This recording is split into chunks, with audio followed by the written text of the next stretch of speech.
Good afternoon and a very warm welcome to you all for today's webinar, Functional Rehabilitation, the Benefits for You and Your Patients. Thank you for taking the time to join us here today. I'm Lisa Fairclough, an associate in the serious injury team at Irwin Mitchell, and I'm based in Sheffield. Over the years, I've worked with many people who've been involved in serious accidents, and time and time again, we witness the difference that a good quality rehabilitation programme put in place promptly can make to someone's recovery. At Irwin Mitchell, we're lucky enough to work with some great therapists who are experts in their field. Today, I'm pleased to have Heather Watson with us. Heather qualified as a physio over 25 years ago, I'm sure she won't mind me saying. She also holds a number of qualifications in occupational health, workplace ergonomics and functional capacity assessment. She has worked in occupational health services within the NHS and engineering industry and also in private practice. And she has also served as lead tutor for the ACPOHE Occupational Rehabilitation and Return to Work course for over 10 years. She's founder and director of Designed2Move Limited, which she started in 2015 and which now offers a UK-wide coverage in relation to functional rehab programmes. Heather will be covering some of the pre-submitted questions that we've received as part of the session, and you'll also see that there is a chat Q&A feature to the right-hand side of your screens. We do encourage you to use the chat throughout the presentation and put any questions that you might have, and we'll try to get through as many questions as we can. I would also encourage you to put your name next to any questions that you put, and if we don't have time to deal with them during the session, we try and follow them up afterwards. Okay, towards the end of the seminar, you'll also see a link to a feedback form displayed in the Q&A area. It's very quick and we'd be really grateful if you could use it to give us your honest views in relation to the seminar, because that'll help us give you the type of content that you're looking for in these sorts of events. But for now, we will now go over to the main event and I'll hand over to Heather for her presentation. Over to you, Heather. Thank you, Lisa. First of all, thank you for the invitation, Lisa and team. It's always great to come and speak to you and the audience. So what I'll do in a moment is outline how the session's going to run, but just a little bit more background for Designed2Move, those of you who may not be familiar with us. So we provide functional rehabilitation programmes across the UK, mainly to complex trauma clients, including amputees. We are a growing team. We have over 30 clinicians now spread around the UK. So on the whole, we can get to a lot of people and a lot of places. And obviously, we had some impact from COVID, and we will discuss that towards the end as well on how that's affected our services. So if we could go on to the next slide, please. So I just wanted to introduce you to our this is our mission statement, if you like, moving you towards fulfilling possibilities, and really just to set the scene for what we want to talk about today, in that then, there's a wide variety of people attending the session today that we may confirm what your thoughts are around what functional rehabilitation is, and that may be a good thing. And we may also open your mind a little bit to think about things in a way that you perhaps don't usually. So either way, that's great for us. When we think about our clients, we really have very much a shared purpose towards moving them towards fulfilling their possibilities of whatever they might be for them. And that can be a huge variety of activities or goals that people have. And just really one of the key features of this process is looking at how can we help people to move past obstacles, to navigate obstacles so they can actually achieve the things they want to as part of their recovery. So that's hopefully sets the scene for where we're always looking towards with our functional rehabilitation programs. If we could have the next slide, please, James. Thank you. So the plan for today, it is going to be a whistle-stop tour, offering a suggestion for a framework for managing complexity and mainly around physical rehabilitation. We will introduce you to some of the tools that we use for gathering data, and how to start with that, and then where to start with the information, because we gather an awful lot of information as we go. How do we turn that into a meaningful rehabilitation programme? And as I mentioned before, we will do a little moment on managing functional rehab following COVID-19, where somebody's been ill with it. And then we have some time for questions, hopefully, at the end. So next slide, please. Okay, so I've got a few kind of introductory slides really to set the scene further around what functional rehabilitation is. It's really important to say it's a concept. It's not a specific treatment. It's not a specific intervention. It's not a fixed approach. You know, it's a philosophy, if you like, and it's generally an active process. So requiring the client engagement and being focused around specific functions and tasks that are relevant to the client's context.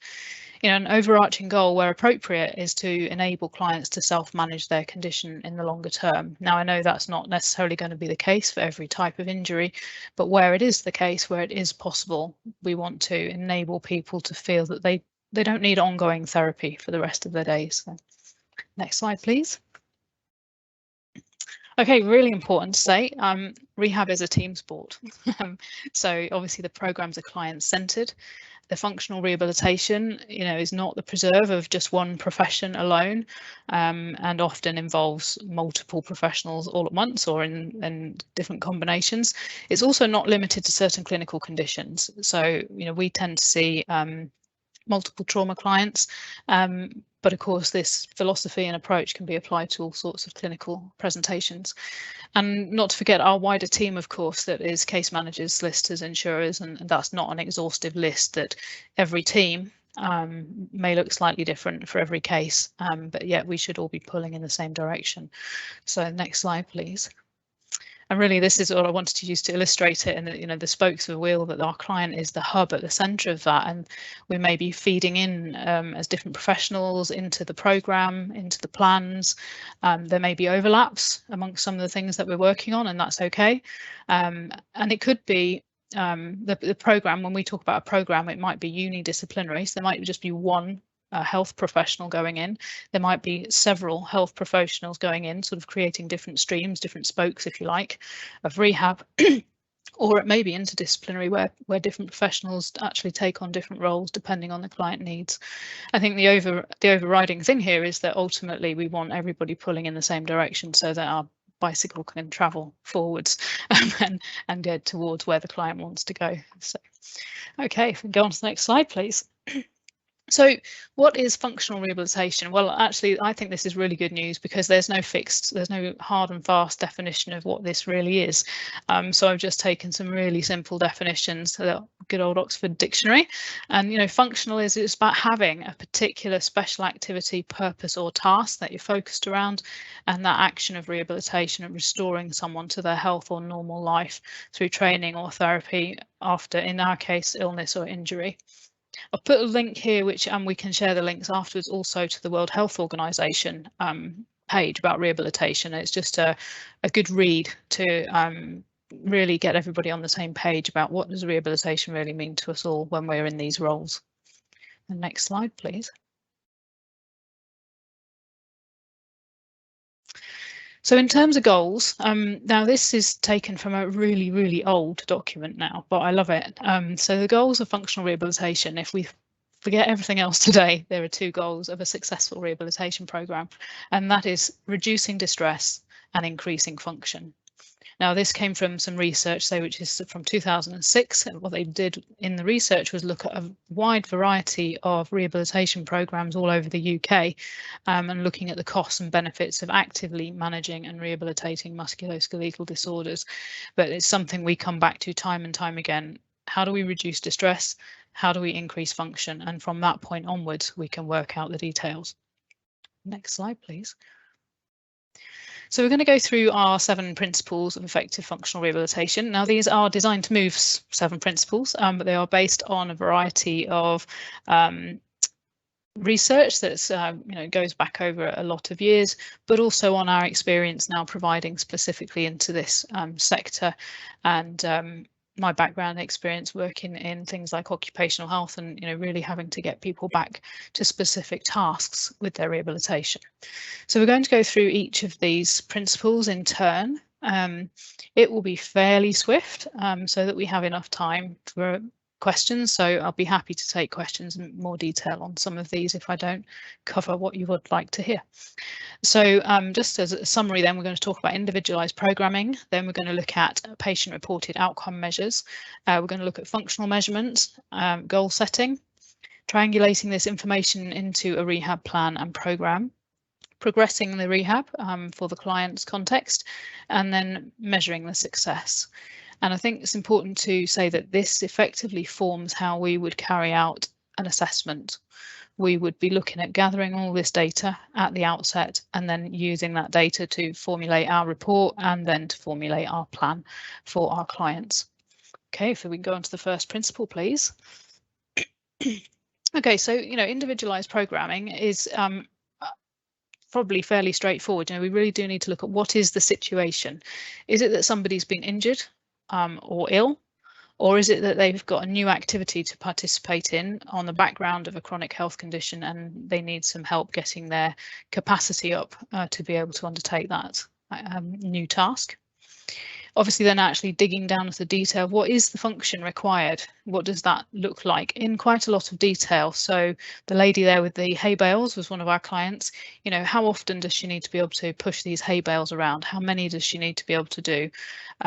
Is that something that she always does on her own, or would she have some help available to do it on at times? So digging down into the function that is most critical to the client and the rehab program, and that is usually formed around the other aspects.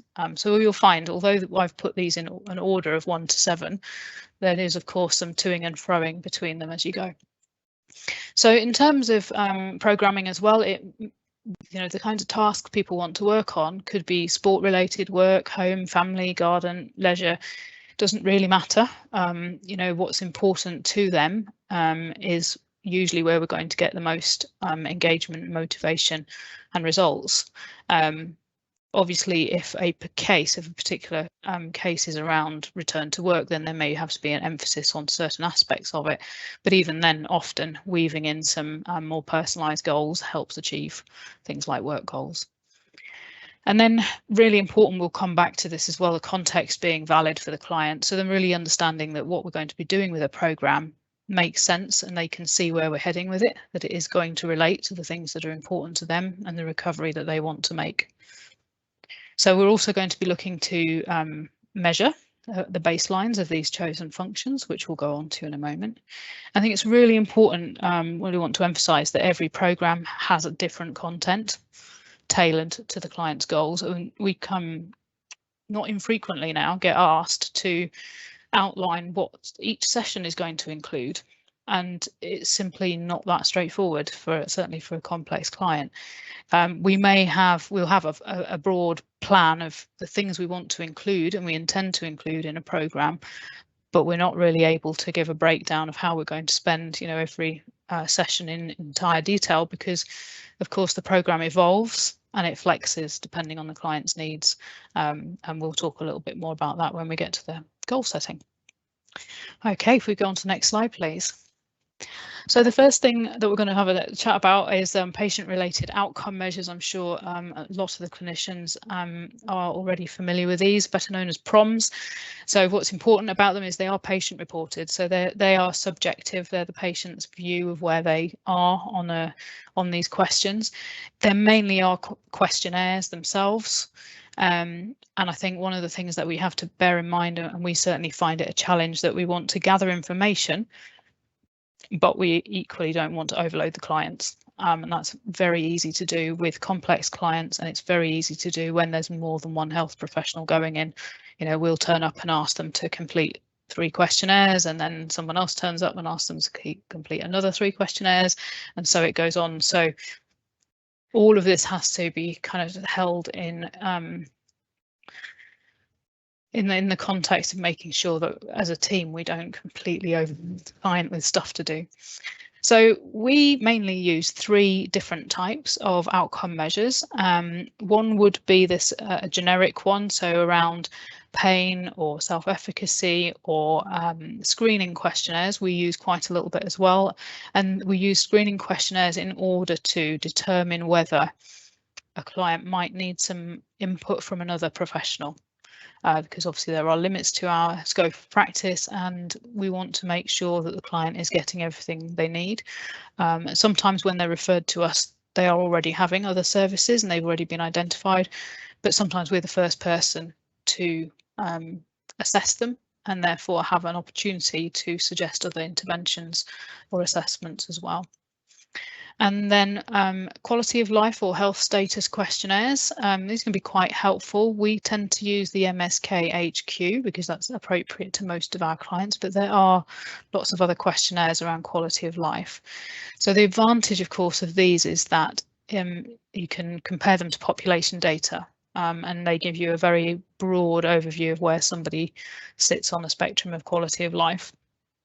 And then the third type that we use a lot of is a body part, what I call body part specific. So DASH is the disabilities of the arm, shoulder and hand. LEFs is the lower extremity functional scale. So homing in on the body part, in our case, that is most specific. And of course, there is a reminder that these must be relevant to the client's rehab goals. And of course, they'll be determined by your own professional background, but also the needs of the case. You know, what do we need to demonstrate here for the client? What's going to most motivate the client to see progress? What's going to give us good feedback as clinicians? And what's also going to demonstrate effectiveness of our intervention when it comes to the other end of the programme. Next slide, please. So then next one is around functional measurement, and this really includes a whole load of functional tests, and I've just simple example is a timed sit stand, which I'm sure many people will have heard of, be familiar with. There are loads of these kinds of tests out there, and again we select them based on the relevance to the functional demand. You know, what is that going to be? Is it work activities, lifestyle?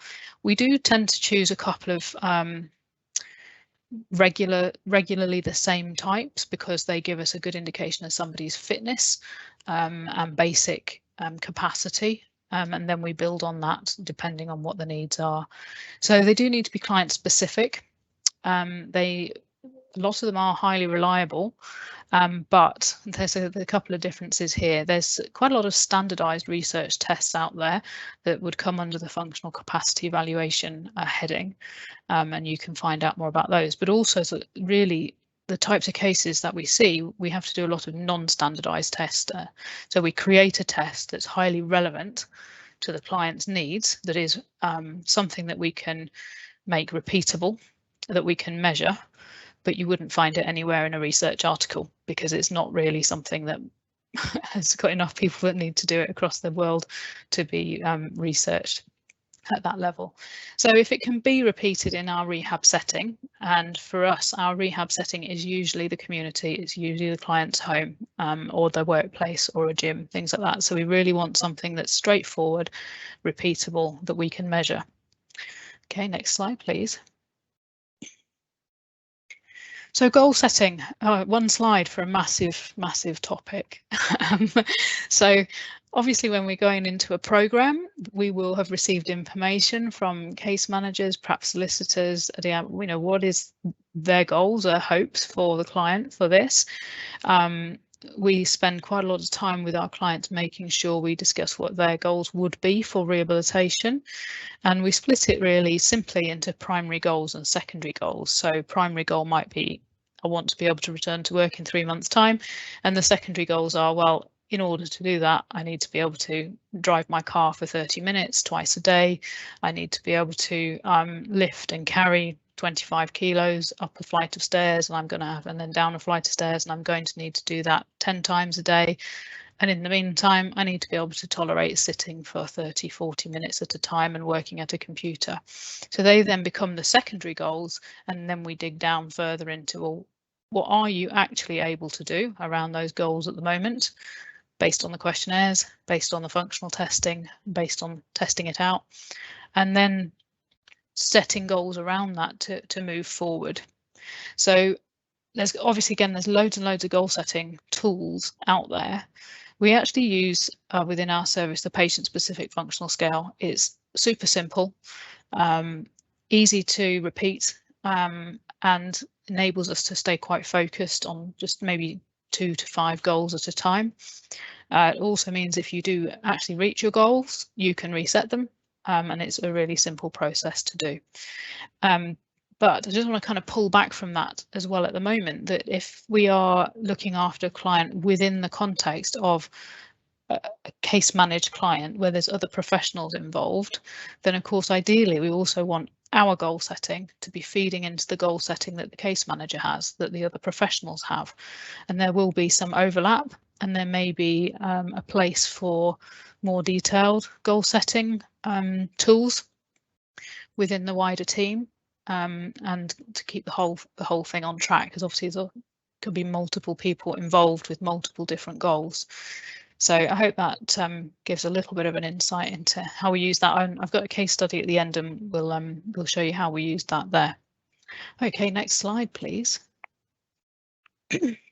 So triangulation and planning, in some ways my favourite bit, and in some ways the hardest bit, because what we're doing here is pulling together all the information, and as many of you will know, that this can be a huge amount of information, so it can be quite a challenge. So we want to pull together the client history, the goals. We need to review all these tests and questionnaires we've done, get all the scores sorted out, interpret what they mean, and then identify, any of the variables that we then need to consider. And with every client out there, there's some variables that can be modified via various means, and there are some things, of course, that we can't change and are a potential obstacle to recovery or a potential obstacle to rehab going well, and we have to work out ways to navigate around those. And of course they come in all shapes and sizes in terms of being related to that individual's current status, their confidence in themselves, what's going on around them, their lifestyle. Obviously that can be a huge problem and challenge, and then the actual clinical presentation and the physical demands that they might be under and or need to return to, and then of course their psychological and psychosocial status, what we talk about as flags. So ultimately pulling all this information together takes some time, and then we want to create a person and context specific plan to address any obstacles identified that enables us to reach the defined goals that have been agreed. Next slide, please. Okay, and then progressing rehabilitation, again, this is a massive topic, but and really this is about the clinical content, what we're actually doing with our client when we're in a clinical space with them. And a clinical space, I don't mean a clinic, I mean wherever we are providing their rehabilitation intervention. We ideally want the programme to be mapping alongside the goals, whatever they are. So the programme obviously should be working towards the goals that we've set. How detailed that is would depend on the client and depend on the goals that have been set. Ultimately, there's some, principles to go by around wanting to start low and achievable. We really need to build a sense of success. And I'm sure it's not a surprise to many of you as well that, many of our clients have been seriously injured, have perhaps struggled with some initial therapy that didn't take them as far as they might have hoped, or they actually dived in, tried really hard and had a bit of a setback, and they've lost confidence around what they can do. So really we want to build confidence right at the very outset to get people on board with the programme and build up their ability and capacity. So then we work towards the higher levels of function over, say, an agreed time frame. But again, I'm sure we'll have some discussion about things that go wrong, because they do. But ultimately, we want to be grading the challenge so that over time, the client's doing more and more and more. And also about integrating the whole body. I think one of the things that's really important about functional rehabilitation, as opposed to some standard therapy interventions, is that we really want to take each of the body parts that might have been injured and integrate them into a whole body movement. There's no point in having a great range of motion and full strength and ability to do this exercise over here really well if you can't actually perform the task that you need to do. And if the picture on the left was for the Great Britain equestrian vaulting team, and one of their team was one of my clients, and you can see that we've got some interesting stuff that they've got to be able to do there, and it's not quite as simple as just making sure the knee works well or that the shoulder works well. We've got to have the whole thing coming together at the right time. And the last point there, really about graded exposure to feared activities, I think is just really important reminder that so many people have fear around movement. They may actually be capable, have capacity, have sufficient sort of biological means to complete the activity, but they're scared. And I think, a lot of what we do is making sure that we guide people through the process and we give them reassurance and help them on dealing with that fear. And next slide, please. So measuring success, we've put it at the end, but of course the great quote for Stephen Covey about starting with the end in mind is that we do need to think about what we want to achieve at the beginning so that we can measure success at the end. And I suppose our core question is, has the client reached their goals? That would be the thing that we really want to see. Do they feel that they've made progress towards those possibilities that we talked about at the beginning? And is that meaningful for them? I think what success means to them, it does not always match with what success might mean for a referrer, a funder, or a clinician. And we have to hold that in balance, I guess, with where the resources are coming from for the funding for the client's rehab, but also making sure that we're all on the same page about what that success looks like. Obviously, now we've got the baseline PROMs and functional measures, then we basically go back and revisit those. So we always have specific set dates for reviewing the outcome measures and the functional measures, and we always have an end date of the programme so that everybody knows what we're working towards. A fixed number of sessions or a certain end date. In theory, it is flexible, but there's always a reassessment line about when are we going to revisit these and what does it look like. Obviously, also reminder that getting patient reported experience measures and testimonials is highly valuable and an insight into what has gone well for them and what hasn't gone so well.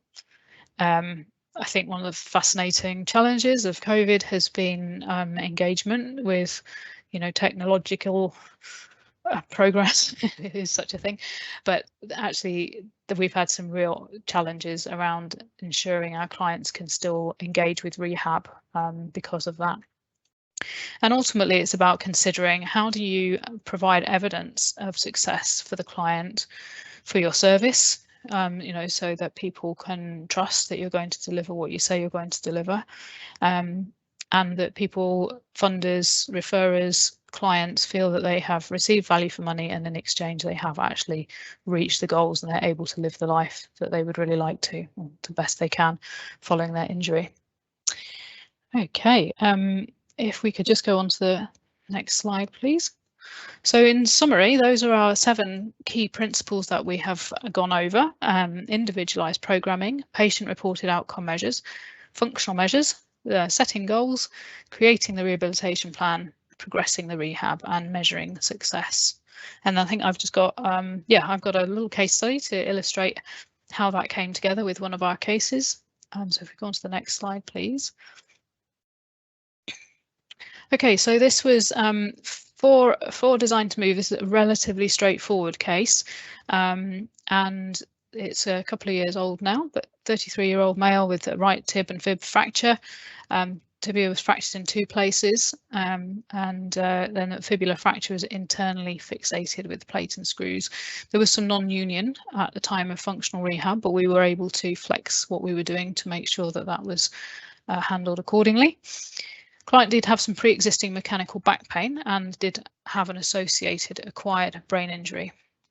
So again, important to say, if we think back to those slides at the beginning, I was saying about who's involved where, we provided a functional rehabilitation programme focused on our specific outcomes, but we were part of a wider MDT.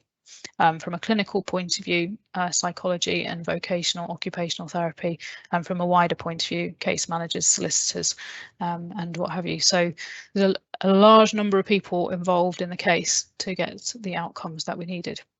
So this is just a summary of some of the outcome measures that we used. So the Arebro screening questionnaire, some of you may be familiar with. It's around looks at developing long-term disability and failure to return to work regarding musculoskeletal and orthopedic things. So at assessment, this client scored 120 out of 210. Now, the higher the score, the worse the outcome, and the 105 would be considered a cutoff for moderate risk. So anything above 105, we're into the higher risk end of this client having a long-term problem and failing to return to work. At the reassessment, it had come right down to 55, so much better. Lower extremity functional scale, so this particularly looks at lower limb function. The higher the score, the better. It's out of 80, so 80 out of 80 would be considered normal. And at the beginning, he had a 43 out of 80, and at reassessment, he had a 72 out of 80 with a clinical significance needed of 9 points for those of you who like the detail. We did a number of different functional tests. We used the 6-minute walk test, so walking was a critical aspect for him. Now, some of these standardized tests have what's called normative data available. So what would be expected for somebody of this age, gender, weight, but who is not injured. So in this case, this person's normative would have been 679 meters. And obviously, we don't always expect everyone to be able to get back to what would be a normative data, but it's a baseline that we can use.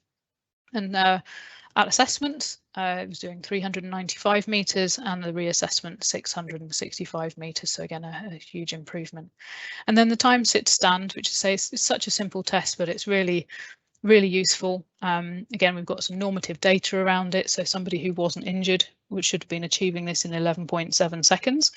And you can see a massive improvement from 24 seconds at the beginning at the assessment down to 12 seconds at the reassessment. Go on to the next slide, please. And then this is how we would use the patient-specific functional scale. So if you haven't come across it, do Google patient-specific functional scale and you'll be able to find it. Essentially, you ask the client to consider 3 to 5 goals that they would want to achieve and score it out of 10. So 0 would be that they're not able to achieve that goal at all, and 10 would be they have completely achieved it. So you see we've got a variety of things here around walking, jogging, squatting, and pushing a motorbike up a ramp for work. Where there is no bar, it was because there was a 0 at the beginning. So for instance, there's no blue bar for walking, being able to jog, or being able to push a motorbike up a ramp, because the client wasn't able to do them at all when he set these goals. And you can see that the walking improved quite rapidly and was able to do that walk, and that was great because then that became a self-motivated goal, and it was something that that client was able to do daily. Then we continued working on jogging, we continued working on squatting. We also continued working on work. However, unfortunately, this particular client lost the job, but later on went on to get a different type of work. So that's why there's no final score on that one, which is a bit of a shame, but there we go. So that's we would routinely use our patient-specific functional scale.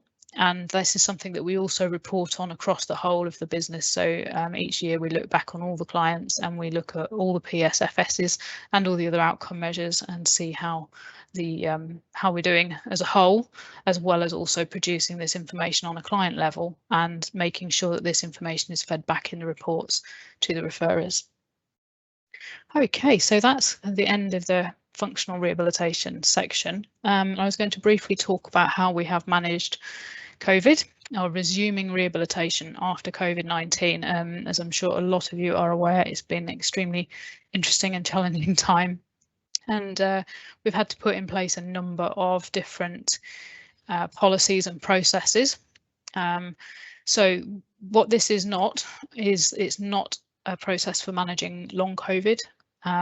It's also not our process for managing the safety of going to visit a client in their home. So from a transmission point of view, we ended up developing a very robust policy around transmission last spring, obviously, whilst we weren't going face-to-face with clients. And then when we did resume face-to-face sessions with clients, we've got a 4-step process that actually ensures that everybody's safe, clinician, client, about going back to face-to-face.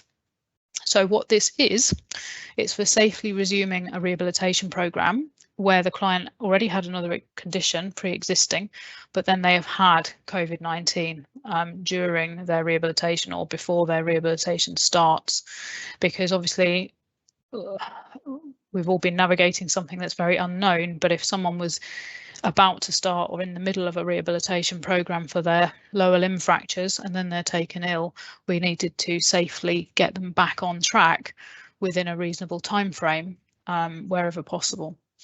So I've put in 2 links here which we can provide to those that want. What we've done is create a process based on risk stratification of their COVID symptoms and exertional desaturation testing, based on a whole load more reading than just these 2, but I think these are the very most useful documents that form the basis for this process. So if we can go on to the next slide, which is our super colourful flowchart, I will try and take you through this, as I'm sure people will be interested in how it's worked. It has worked very effectively, I have to say. We haven't had a lot of people who have suffered COVID, but we have had to go through this a few times. So starting over on the left, with the kind of yellow orange there, we're making sure that if we get notified that the client has had COVID, either by the client themselves, by the clinician who's rung them to do some of the screening, and or case manager, lets us know that somebody has been ill. That then triggers out sending out an information sheet to the case manager or the referrer about how we're going to manage the process from that point. And we also send out an equivalent information sheet to the client, alongside with an oximeter and instructions on how to use it and to take some baseline resting measurements. Then we move on to the first stage, which is a screening call where the clinician is calling the client, asking about COVID symptoms and asking for the resting oximetry readings so that we've got an idea of how well the client is managing with physical activity around the home. If that goes well and everything is okay, it will proceed to stage 2, which could be done on the same call. So it may well be that if the answers from stage 1 are good and reassuring, then we'll go on to stage 2, which involves taking the client through some straightforward functional testing and getting the oximetry live as they're doing it. Now, both of those options, obviously, we may find the symptoms are too great or the resting oximetry is not good, and therefore they would be unfit to proceed. So we have a little process where they could be taken down through that route and then reviewed on a fortnightly and monthly basis to see if they recover naturally. The stage 3, so the dark green, if it's been agreed that the client is well enough to continue with their rehab, then there'll be a shared decision conversation around whether that now will be a face-to-face session or a virtual session, and then we will recommence the programme. However, the programme will recommence based on the article on the previous slide around phased return to physical activity, using the oximetry before each session to make sure that the client is safe to proceed. Now, there's quite a lot of detail behind the published phased return to physical activity plan.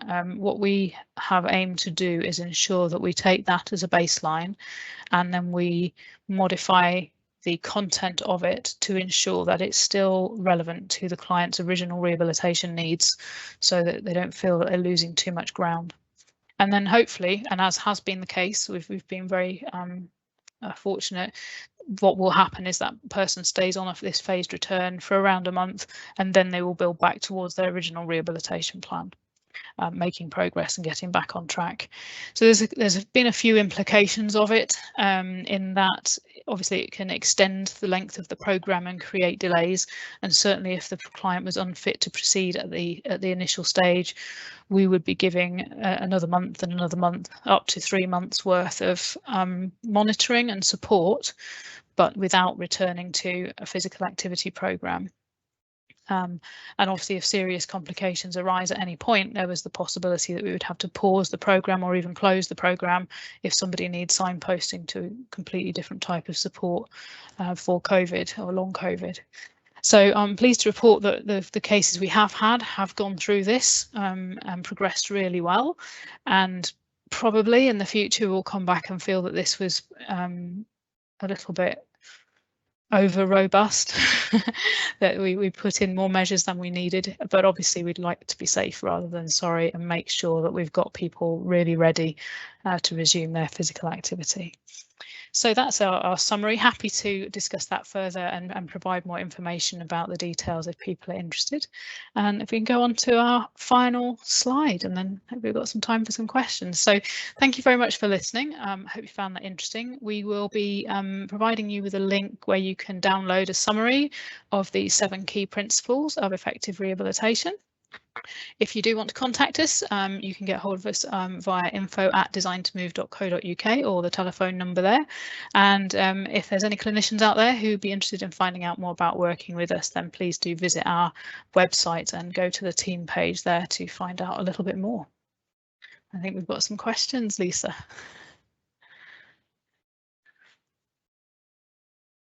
Thanks, Heather. Yes, we've got a few questions, and really interesting to hear about what you've been able to achieve working with people who've had serious injuries and the philosophy behind it all. We've got a few advanced questions already, so I'll go through some of those. Also, feel free if anyone wants to add any more into the chat. We can see if we can get to those or not.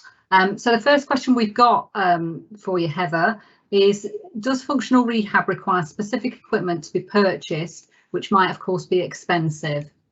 It's a really good question, and no is the answer. Simple answer. The thing with functional rehabilitation is it is about using whatever is required to get that client back to what they were doing, either it might be pre-injury goals or it might be a new activity. So there's the whole spectrum. You could go down the route of providing some very specific expensive equipment. However, what we find tends to work for us is that we use what's relevant in the client's environment already.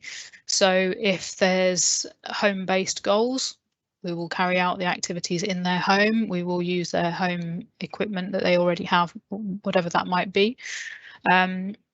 We do provide some equipment, so we do provide some basic therapy equipment sometimes, in terms of maybe hand weights, or we don't go as far as things like bicycles and treadmills, but we might ask for those occasionally through a case manager. We might try and mock up work equipment or ask them to bring home items of work clothing or work equipment if that's safe and appropriate to do so. And we often do, if it's relevant to the client and the client wants to engage with it, we might request a gym program or access to a swimming pool, things like that. We tend to want to use things that can be easily accessed in the client's own environment or own community, so that they will be able to continue once our program ends. Excellent. So in short, mostly not, no. Not much. Okay, not much, yeah. Okay, so the next question I have is quite an interesting one, and goes to the team working aspect of it all. How does the OT role fit into functional rehab and wider collaborative working? That's a great question. I think we've grown up, if you like, as a physio company for pragmatic reasons, but that's not because we don't believe that this can be done by other professionals. As I said earlier, I think there's a massive amount of overlap, functional rehabilitation being provided by OTs, by physios and whoever. And as I alluded to earlier, I think the ideal scenario would be where all those people are involved in a case, that some of this stuff happens collaboratively and it happens together. And I know that we do often say, well, if there's an OT involved, a psychologist involved, we would like to at least have a discussion. In some cases, we'd like to have a joint session. And in some cases, one facilitates the next happening. We were having a conversation just last night about a client we have like a monthly team meeting, and actually they're really struggling to engage with psychology, and it may be that by having a joint session we enable that relationship to develop a little bit further, because our clinicians already got a good working relationship there. So I think functional rehab, if we're all doing it and if we're all pulling in the same direction, that's only got to be great. It's only got to have the best result. Yeah, so effectively, if you can get all the team fully involved, it leads to probably a better outcome in the end. And do you find generally that you can get that approach working in the majority of cases? No. No, no, I think that's the challenging bit. Yeah. That would be the ideal, and I'd love for that to be happening more often. And obviously there's lots of reasons it might not happen. Some of it under normal times may simply be getting the same people in the same place at the same time. So some advantages to virtual working might actually be having a virtual session with everybody all in the room, in the virtual room at once. Yeah, it doesn't happen anything like as much as I'd like it to happen. Right. Okay. Okay. So the next question I've got is, what technologies do you recommend to aid engagement with rehabilitation? Yeah, another interesting one, and I'm obviously not sure what the thinking was behind the question, but technologies from the point of view of maybe sort of passive treatment interventions. Let's take that first as an example. I'm not a huge fan of passive treatment interventions that might be using technology, but that's for our client group, and I understand that there are other client groups that may benefit from that. I think the important thing there is, if something like that's going to be used, that it feeds into facilitating the client's goals. It's been reasoned through why it's being used. It's not just some piece of, exciting, flashing stuff that doesn't really, yeah, that doesn't actually lead where we want to go. So its place within the rehab program needs to be kind of fully thought out.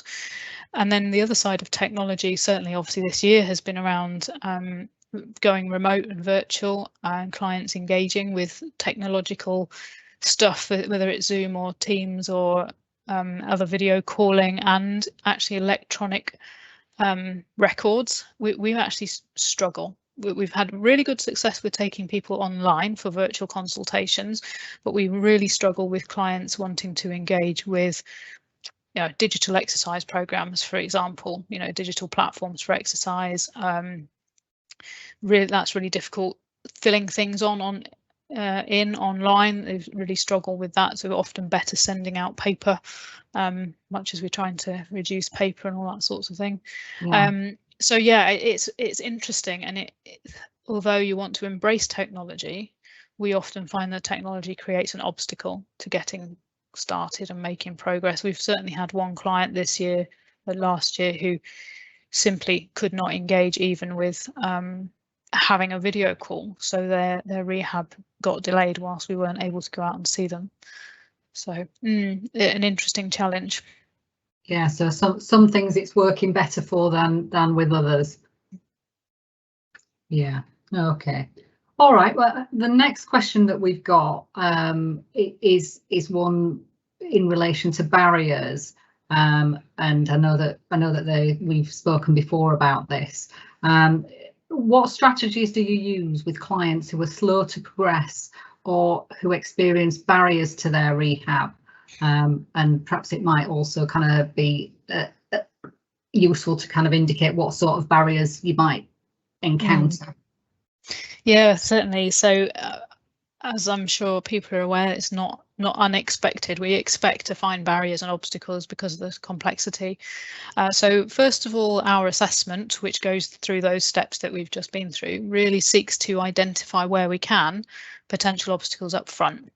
So we're looking out for them. What might prevent this person from really getting involved?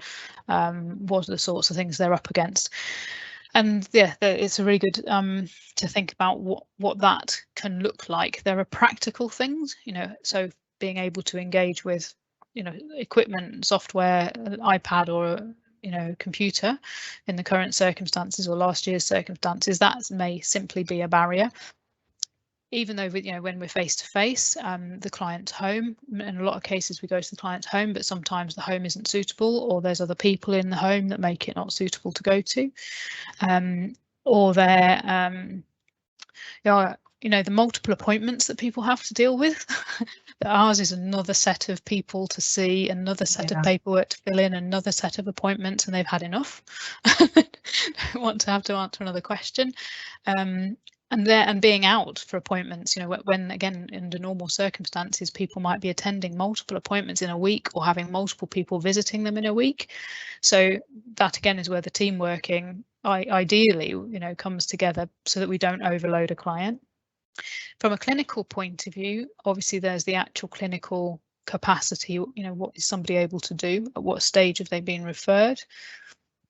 If somebody's waiting for more investigations or for surgery, obviously we'd have to try and factor that in and whether it might delay the programme. And for us, sometimes we would suggest waiting to start the programme until some of those things are complete so that we can then go through the programme at pace so we can maintain momentum throughout. And then obviously psychological barriers are a big one, and we screen for those. Because we want to make sure that if someone isn't having psychological support that might need it, that we flag that up and ask for it to be put in place, because we can be doing all we want to from a more physical point of view, but if there's no psychological support and the client needs more than, you know, we are limited capacity to help with, that can mean that we don't make the progress that we could have done had some psychology being put in place. So those are probably our biggest things. Motivation sometimes, you know, and actually making it happen. So all these things have got to come together at the right time. I see. Okay. In terms of this is probably more one for the legal people on the line. In terms of the types of patients that you accept into your programs, is there kind of any limitation to that? Do you accept referrals in respect of amputees, multiple? I think you've talked about the complex orthopedic. There's all sorts of groups, aren't there? Just wanted to check if there are any limitations to that. Yeah, I suppose that there are, in that we specialise effectively now in complex trauma, so mainly musculoskeletal pain, orthopaedic trauma and pain. Amputees, certainly we're doing more and more of. We see people obviously who've got associated brain injuries, but I wouldn't class ourselves as a specific neuro rehab service, because obviously there are specificities to that. There's a different approach to in some cases, not only for a neurological injury, but also for neurological conditions that are long term and that may not really benefit from a defined programme in the way ours does. But often our programmes work to move somebody along their journey. So we'll intervene, the earlier the better. So waving the thing around, the earlier the better we can see people, the more difference we can make in a trauma recovery, because we can move people along their rehabilitation journey, and it may be that then they'd be discharged from programme with us, but move on to a different type of interventional support that's a sort of step down approach almost.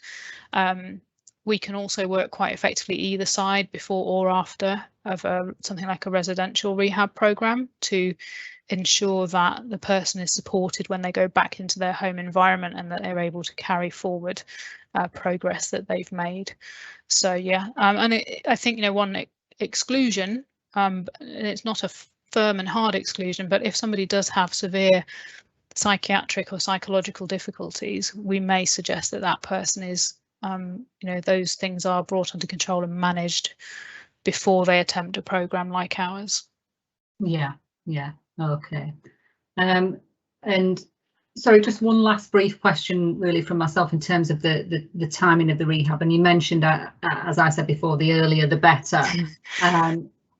In terms of kind of the amount of input that's required if you're getting somebody late on, what are kind of the disadvantages of having that referral at a later date in terms of kind of how you work with them?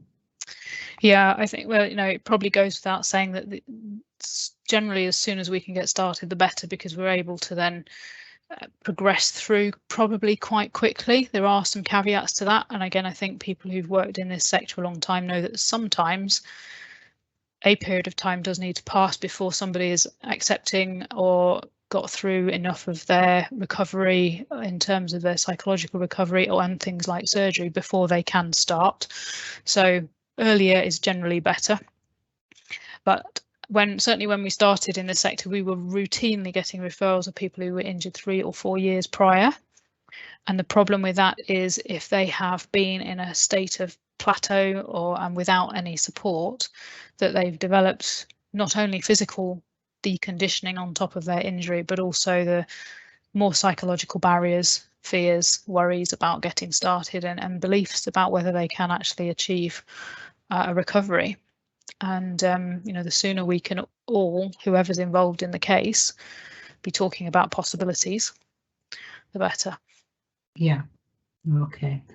All right. Well, I think we'll leave it there in terms of questions. We're coming towards the end essentially, so I just really wanted to thank everyone for joining us today. I hope that you found Heather's presentation and the question section informative. I want to say a massive thank you to Heather for giving us a great session today. I'm sure that she's given you all lots of food for thought. Afterwards, you will receive an email link to access a recording of today's session. So if there's any particular parts that you want to revisit, then you'll be able to do that. And you can also find a list of our upcoming events on irwinmitchell.com.